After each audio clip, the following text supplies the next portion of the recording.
Greetings, everyone. Welcome to week number 3 of season 12 of the Lyons Den Quiz League.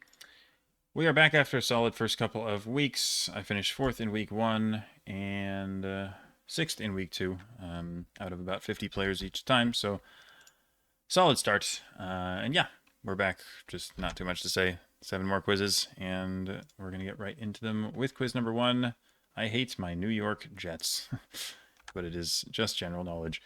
One of the few positives in Jets history is Joe Namath's successful guarantee that the Jets would win Super Bowl III back in 1969, which baseball player also famously successfully called his shot prior to hitting a home run to the exact spot he pointed to during Game 3 of the 1932 World Series. Famous called shot is Babe Ruth.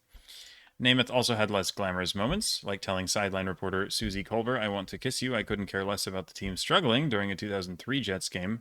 2003? That is so much later. Oh, no, okay, it must have been after he... okay, surely it was after he retired. Maybe he was coaching. After which he was summarily rejected. Anyway, in which 1997 film set in the porn industry does Scotty plant a sudden kiss on Mark Wahlberg's character, Dirk Diggler, before being similarly rejected? I don't know, but I think that there is a movie called American Gigolo. I have no idea if Mark Wahlberg is in it, but I'm pretty sure that's a movie that exists, and it would make sense if that is about the porn industry, so I'm going with that. The largest comeback in Jets history took place in the game against Miami, known as the Monday Night Miracle. By contrast, the Saturday Night Massacre was a series of resignations over the dismissal of prosecutor Archibald Cox that was the culmination of which scandal. This is a Watergate thing. I couldn't really have told you much about what the Saturday Night Massacre was, but it definitely is connected to Watergate. The Dolphins got one over on the Jets 6 years earlier on the fake spike when Dan Marino ran a trick play that turned into a game-winning touchdown. Which African god, whose name means spider, was also famously a trickster, as in stories where he tricked fellow gods Ekwo and Soglen. Famous trickster African god is Anansi. One of the more famous referee calls in NFL history is Jets defensive tackle Marty Lyons being penalized for giving him the business Françoise Bettencourt Myers inherited from her mother, which company, the world's largest cosmetics company. The company itself is well known as a brand, but also owns other brands such as Maybelline New York and Garnier. I don't know, but my guess here is L'Oreal because that is a large company that I think is in that industry at least, but I don't know if it's this one or some other one with a French name because I think there are a lot of them, but this is the first one that came to mind for me. And finally, a 1968 game where the Raiders came back to win against the Jets is known as the What Game. Famously, television viewers did not see the comeback as it was interrupted to air a film adaptation of a novel about a Swiss girl. The novel was written to raise money for refugees of the Franco-Prussian War. This is the Heidi Game. I don't know, novel about a Swiss girl. You can definitely get it through that as well. But yeah, it's just called the Heidi Game. And then I think I'll enhance number 4 because I feel like, I don't know, Anansi comes up all the time in like Quiz Bowl, but I don't think Anansi is like common knowledge. And the rest of these feel either more gettable or just, I'm not sure. I mean, I guess what? I'm not sure about number 2 and the rest just feel easier, but I'm not sure. Oh, at 5 as well. I don't know if 5 is right. But yeah, I think the rest are easier than Anansi, so I will submit and see how we did on Quiz 1. Does that count as a traffic light? I don't think it does. Good. Babe Ruth Boogie Nights. Okay, yeah, that's a movie, but I was not going to get it. Watergate. L'Oreal was correct. I'll take that. So that's 5 out of 6. Not the worst start. And we'll move swiftly on to quiz 2, which is the sequences quiz, and this is a very hard quiz. This first one, this is, so I assume what's going on here. I'm pretty sure What Was I Made For won Best Song at the Grammys in 2024. So I think that's what's going on. However, I don't know what song won Best Song at the Grammys in 2026 because I didn't watch the Grammys. So I'm going to say date of the Grammys. Okay, what date actually were they? Was it Sunday of last week? Maybe I should actually say it. Today's the 8th, right? So I think it's the 1st, February 1st, 2026. And I'll say Abracadabra.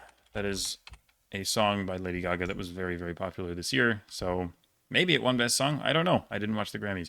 What comes forth? This one, no clue, like at all. The other ones I've come up with ideas at least for, but this one I genuinely have no idea what's going on. I mean, it's probably a list of things. I was thinking it could be like, Dasher, Dancer, Prancer, Vixen, that kind of thing. That's obviously not what it is, but since we have comma, comma, comma, comma, I assume it's like a list of stuff.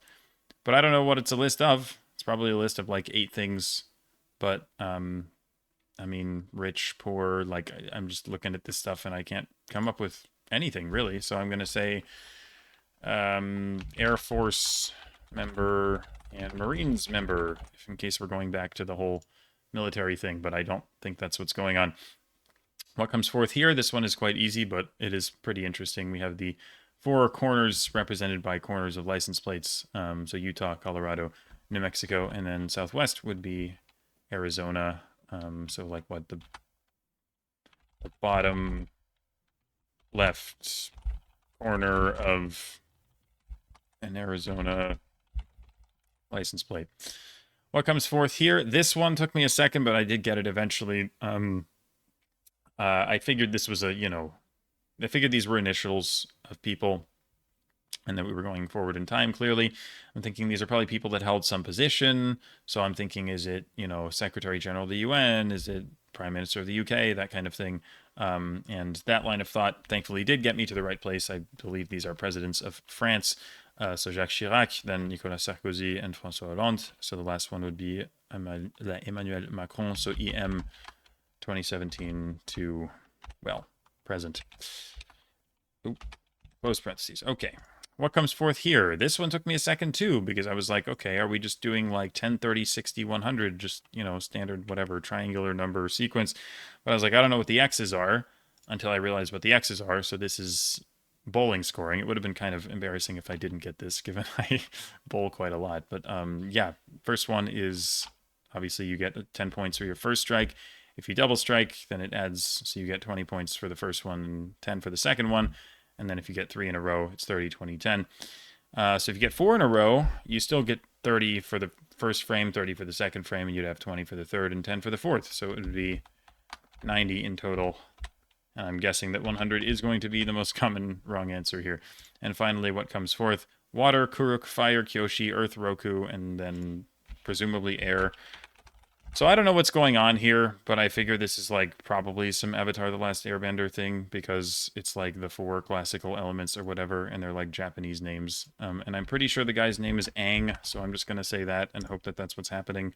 Although I don't know what these names are. I don't know if they're names of people or names of something else, or if it's literally just like the names for these 4 elements in some language. I don't know. But this is the best I've got, and I hope that I'm on the right track. So for enhancing, the only ones I feel good about are 3, 4, and 5, and I honestly feel like 5 is a pretty good one to enhance, because I think it's not obvious that it's bowling, or maybe it is and I'm just being silly, but 3 is easy and 4 feels more gettable. I feel like a lot of Europeans playing these quizzes, people will probably figure out what's going on with the French president, so I'm going to go with 5 and hope that that's not the wrong decision.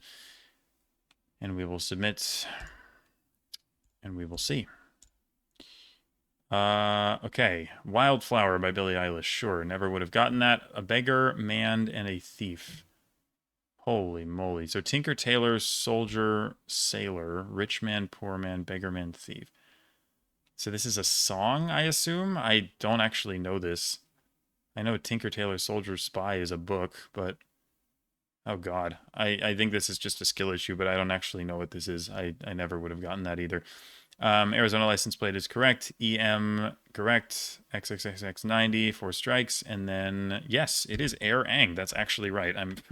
It's very lucky. But I will take it. Let's go. At least you could kind of figure out what's going on. It's like classical elements and like Japanese sounding names. It's like, okay, that's probably what we're doing, but it was a guess in the end. So good stuff. Okay, number 3 is just about actors, basically. The first one, what role was played by the following actors? We have David Tennant, and I always forget the name of the last guy. It doesn't matter. These are Doctor Who, for sure. I'm pretty sure. For sure, I'm pretty sure. That phrase makes no sense, but pretty sure it's Doctor Who, or I guess the Doctor, right, is technically... because Doctor Who is like not his name or something. I don't know. I don't watch Doctor Who. Number 2, these actors all played a supporting character with what last name? I mean, Martin Freeman is the one that immediately stands out to me because he plays Watson in the BBC Sherlock. I don't know who the other people are, although I know that there was like a Robert Downey Jr., I think, Sherlock Holmes film that existed, and that could be what the 2009 one is. Or maybe these are different supporting characters, all named Watson, or maybe it's not Watson at all. But I feel like I have to say Watson because of Martin Freeman. The third one, these actresses all played similar roles in movies that are adaptations of what well-known play. I don't know. I don't know who any of these four people are, but I don't know. Adaptations of a play, I'm thinking maybe Shakespeare, so I'm going to say Romeo and Juliet, because there are definitely a lot of adaptations of that.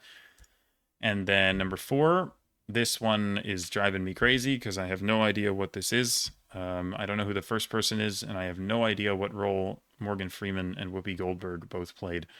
So I'm just giving up on this, and I'm going to say Santa Claus, which is probably a really stupid guess, but I have no idea what this is, and I can't think of any good answer for this, so unlucky.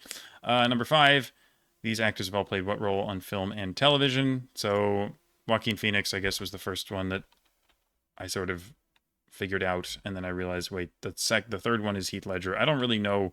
I didn't really know what he looked like, but I think he does look like that. I didn't realize Jack Nicholson also played the Joker, assuming that this is the Joker, but I don't know. Joaquin Phoenix, I guess, is a giveaway for people who know more recent movies. And then finally, what actor portrayed the following people in film? I mean, I'm not sure about this one.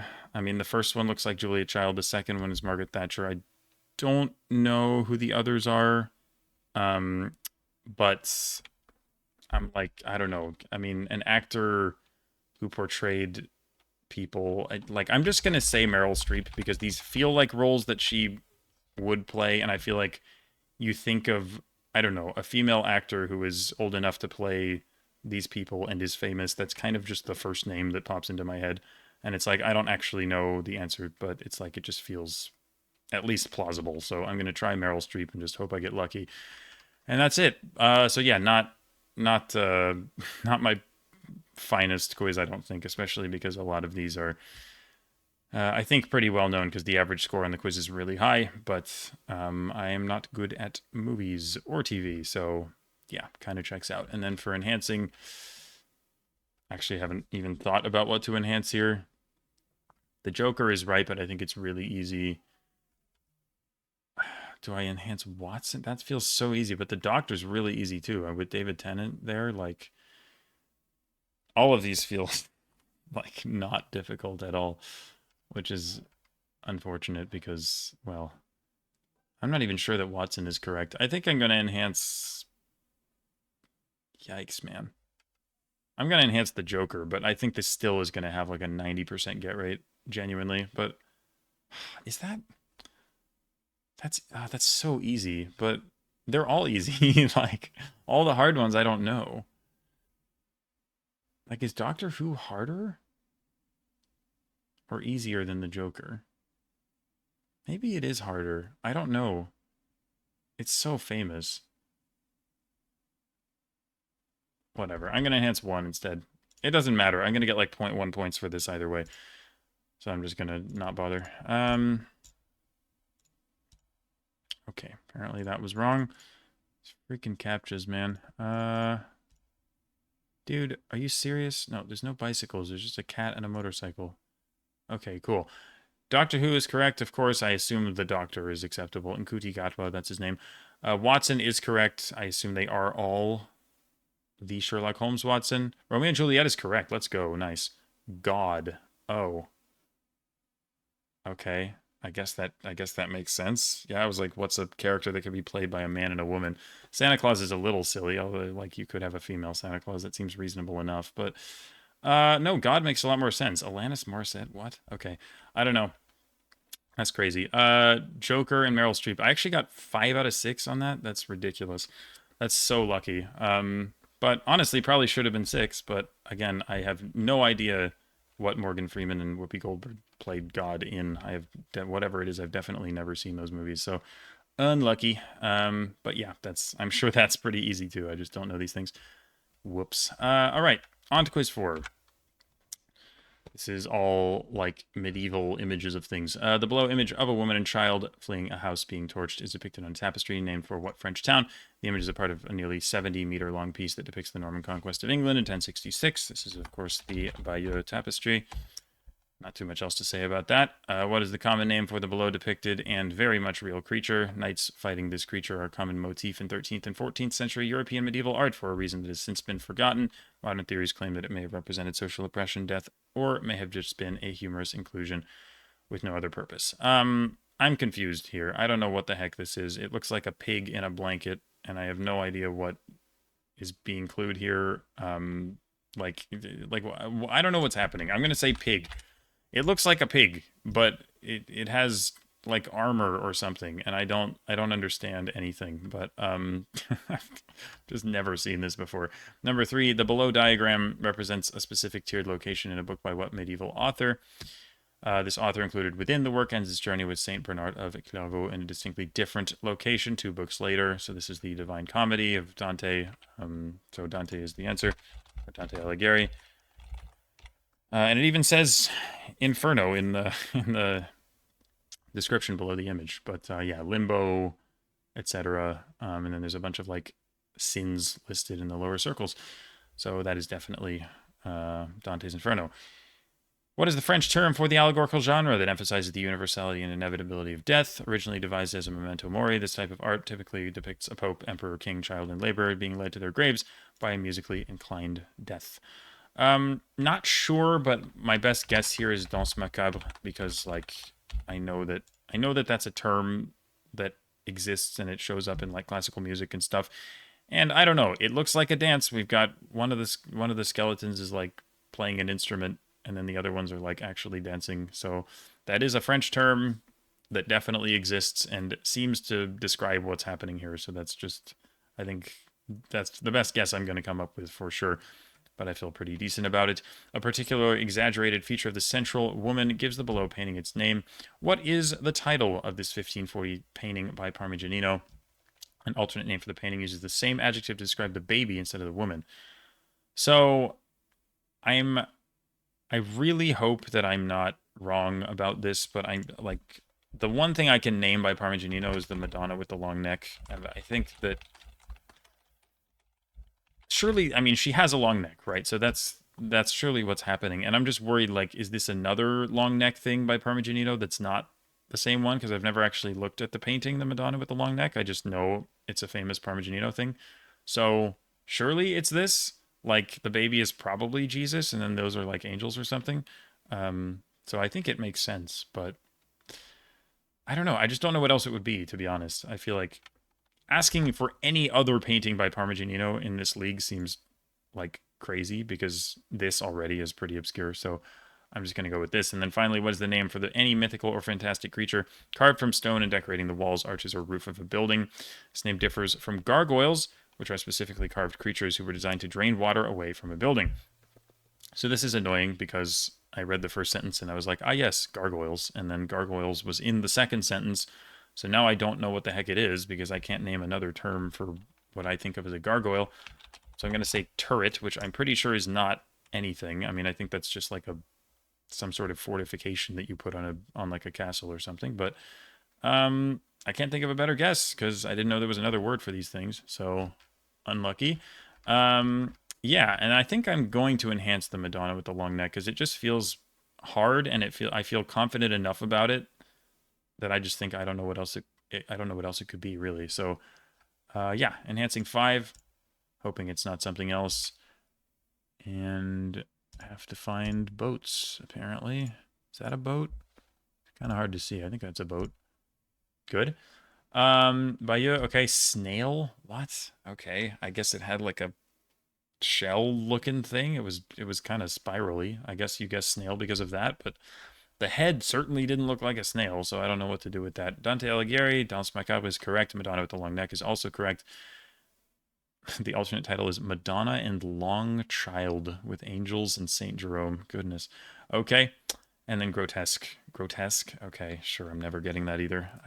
I've heard that term. I mean, obviously I've heard the word given its other definition, but I think I have heard it referred to as like a noun, but I didn't know what it was. So I guess that's on me. So yeah, 4 out of 6 is fine there, and I think the one I enhanced is quite hard. So I'm pretty okay with that. Quiz 5 is science. What is the name of the liquid component of blood? This term also describes a state of matter that results from a gaseous state having undergone some degree of ionization. Plasma. Number 2, who suggested that the body was regulated by 4 humors and that a moderate imbalance in the mixture of these fluids produces specific behavioral patterns. He's also widely credited for his contributions to medical ethics, as his name outlines an oath of ethics used to this day. So I didn't know what it was after reading the first sentence. I thought it was like Aristotle or something, but then it said an oath of ethics. So, okay, I guess it's Hippocrates. And if it's not, that's crazy bait. Number 3, what chemical elements did alchemist Hennig Brand discover in 1669 when he attempted to boil his own urine to obtain the philosopher's stone? He observed glowing fumes that, when solidified, continued to give off a pale green glow. Not sure, but I want to say chlorine because I'm pretty sure that chlorine gas is green, or pale green, that kind of color. And does urine have chlorine in it? I don't know. I mean, it makes me think of like urea, right? Which is like nitrogen. Could it just be nitrogen? But nitrogen would be green, would it? Like, they're not glowing. I feel like nitrogen is colorless, right? And then it's not going to be like sulfur or something. I'm going to go chlorine. Number 4, porosomes are lipoprotein structures where secretory? I think it's pronounced secretory. Vesicles dock and fuse to deliver intravesicular contents produced within a cell. What is the name of the selective lipid bilayer barrier that includes these porosomes? I'm kind of confused by this question because the lipid bilayer to me is just like the outside of the cell, like the cell membrane. But like, I don't know if that's what we're asking for here. Like, I don't know if it's something more specific, but I'm just gonna say cell membrane because I know that that's a lipid bilayer. And I can't think of another one. So, yeah. What is the name of the earliest and first stool of a mammalian infant? Unlike later feces, this material is composed of materials ingested during the time the infant spent in the uterus and includes intestinal epithelial cells, mucus, bile, lanugo, and mucus. Wow, there's so much mucus, it's listed twice. So this also feels like a skill issue, but I'm not very good at like anatomy things. I have no idea what this is. I feel like it's just a word I should know, but I'm just going to say proto-feces, which is a dumb guess, but I can't think of another guess. I just don't know what this is. And then finally, arboviruses are viruses that are transmitted by arthropod vectors. What is the name for the arbovirus spread by Aedes mosquitoes, whose name is derived from a forest in Uganda? This virus, which reached epidemic status in 2015 to 16 in the Americas, can spread from a pregnant woman to her baby and can result in microcephaly. So it's called Zika virus. It's kind of a big deal back then during the Olympics, I think, in 2016 in Brazil. But yeah. Enhancing, I don't know, honestly. I really don't know what I want to enhance here. Because, like, chlorine, I feel decent about chlorine, but I don't know if I feel confident enough to actually go for that. Because I feel like it could be something else. So I'm going to enhance Zika instead, which I think is very gettable, but I think it's harder than the first two. And I don't feel very good about 4 or 5, so we'll go with 6 and we'll see. And Zika is correct. Cell membrane is correct. Good. Phosphorus. Well, I'm glad I didn't enhance that one. Dang. Phosphorus is green. We spelled it the British way, too. Do not accept Hippocratic Oath. That's tough, yeah. So yeah, 4 out of 6 there. Phosphorus, I don't think I would have guessed that. Like, I think of phosphorus as like red or white. I don't think of it as green, so that's hard. And then meconium. Is that my fault? I have never heard that word in my life. I have no clue what that is. We'll see what the get rate is on that at the end, but that, I don't know. I don't feel bad for missing that one. Quiz 6. Gotcha was a controversial headline published by The Sun after British nuclear-powered submarine sank ARA General Belgrano during what war? The ship took its name from a founding father of Britain's rival in this war. So, like, so many things in Argentina are named after Belgrano. Britain-Argentina War would, of course, be the Falklands War. November 10th, 2025 recently marked the 50th anniversary of the sinking of what freighter during a severe storm. The searchers all say they'd have made Whitefish Bay in a Gordon Lightfoot song, lamenting those who had lost their lives on the ship's final journey. I feel like this came up before, but maybe it was a different trivia thing. I don't remember. Anyway, it's the SS Edmund Fitzgerald. Classic. One of the I don't know. That's a really, really good song. Number 3, the 14th century BCE Uluburun shipwreck, one of the most important archaeological finds to have emerged from the Mediterranean, was discovered by a Turkish sponge diver in 1982.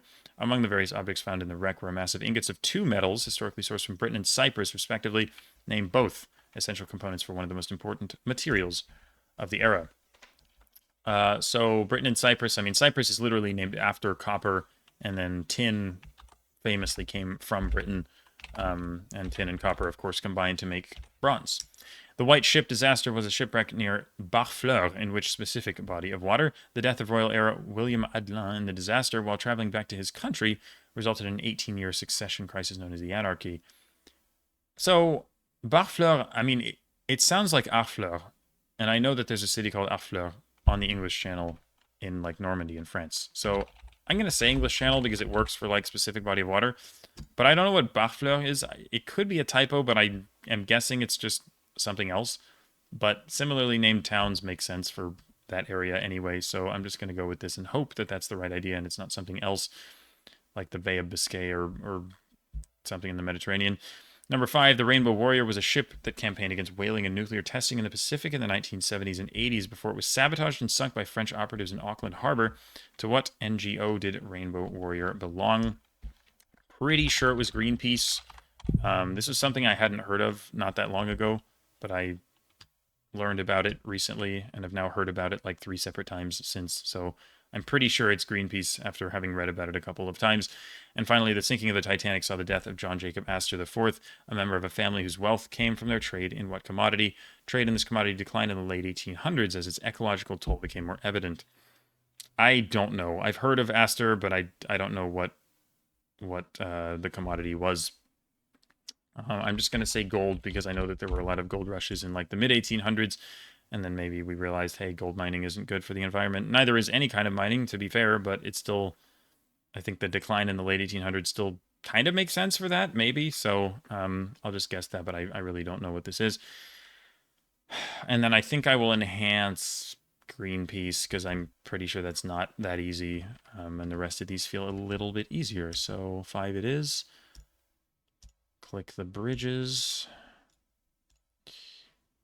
Falklands War, Edmund Fitzgerald, Copper and Tin, English Channel, Greenpeace, and fur. Dang, fur kind of makes sense, actually. That makes perfect sense. Ecological toll, I guess that fits a little bit better. I mean, it's still not that easy to think of, I don't think, but it does make sense, so that works. 5 out of 6, though. Not bad. Finally, quiz number 7. What stage musical by Lionel Bart, which would later be adapted as the only Academy Award for Best Picture winner that includes an exclamation point, is based on an 1838 Dickens novel subtitled Or the Parish Boy's Progress? The novel with that subtitle is Oliver Twist. Stage musical is Oliver! Exclamation point. What is the name of the logogram representing the conjunction and that originated as a ligature of the letters of the Latin word et? The name of this particular logogram originates from a slurring of the Latin phrase for by itself. I'm guessing this is ampersand.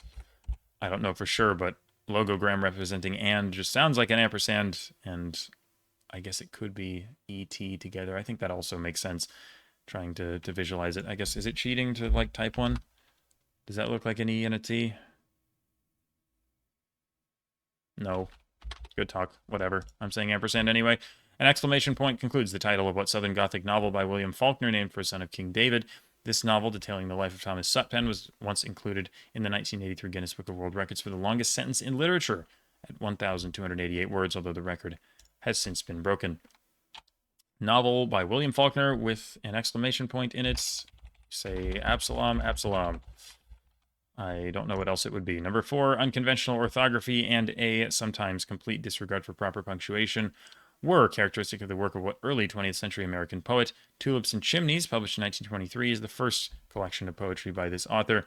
Take your finger off the shift key when answering this question. I will do that. I feel like when answering questions about E.E. Cummings, you are not allowed to type any capital letters. Number 5, what thought-provoking novel by Philip K. Dick concerns itself with bounty hunter Rick Deckard, who is scouring post-apocalyptic San Francisco for 6 automatons who are being aided in their escape by John Isidore? The 1982 science fiction film Blade Runner is an adaptation of this novel. The novel is called Do Androids Dream of Electric Sheep? And finally, number 6, where do we come from? What are we? Where are we going? Is the title of an 1898 painting by what French post-impressionist painter? The painting created in Tahiti was intended as a grand culmination of his thoughts and was originally intended to be his last work before his suicide, which did not occur. That I did not know. That's actually very interesting. But Paul Gauguin is the French painter who famously painted Tahiti, so surely that's what's going on there.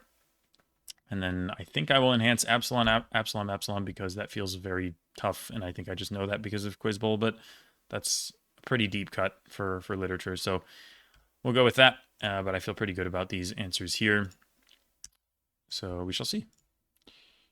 Oliver, ampersand, Absalom, E.E. Cummings, Do Androids Dream of Electric Sheep, and Paul Gauguin. I wonder if I'm even allowed to type periods when typing Cummings' name, or if I just have to do the letters. But anyway, 6 out of 6 there. No real surprise. But yeah, arts and lit, again, tends to be a pretty wheelhouse category for me. I think overall that went pretty well, especially given the pop culture quiz. I felt not very good about my answers, and then they ended up being like almost all correct anyway. So that was fun. But yeah, the rest, I think, the sequences weren't great. What, did I get 3 out of 6 here, or did I get 4? No, I did get 4 because I got the Avatar one. So I think that 4 is the worst I did on any of these, if I'm not mistaken. So honestly, I think it's a pretty good week, and it's going to put me pretty close to the top. So yeah, in the end, pretty happy with the performance. I will, wow, it's only been 30 minutes, but yeah, pretty efficient. Going through these a little more quickly than I normally do, because I do have somewhere to be. But yeah, I will end the recording here. I'll record a follow-up later because we're not very close to the deadline yet. And I will see you guys again soon for week number 4. But yeah, for now, I will cut to the recap. Alrighty, just a very quick recap of week 3 of season 12. I finished in 4th place in the end. Very, very solid finish. I believe my best of the season so far. Actually, we'll tie it for my best, but the number of points was a little bit higher, so we'll call it my best. And only 0.32 points off of the top 3. So yeah, very solid week. Enjoyed the quizzes as always, so thanks to the quiz makers for making them. And I will see you guys very soon for weeks 4 and 5. And I know I say this every time, but I'm sorry that this video is so late. But yeah, I'll see you again soon. Bye.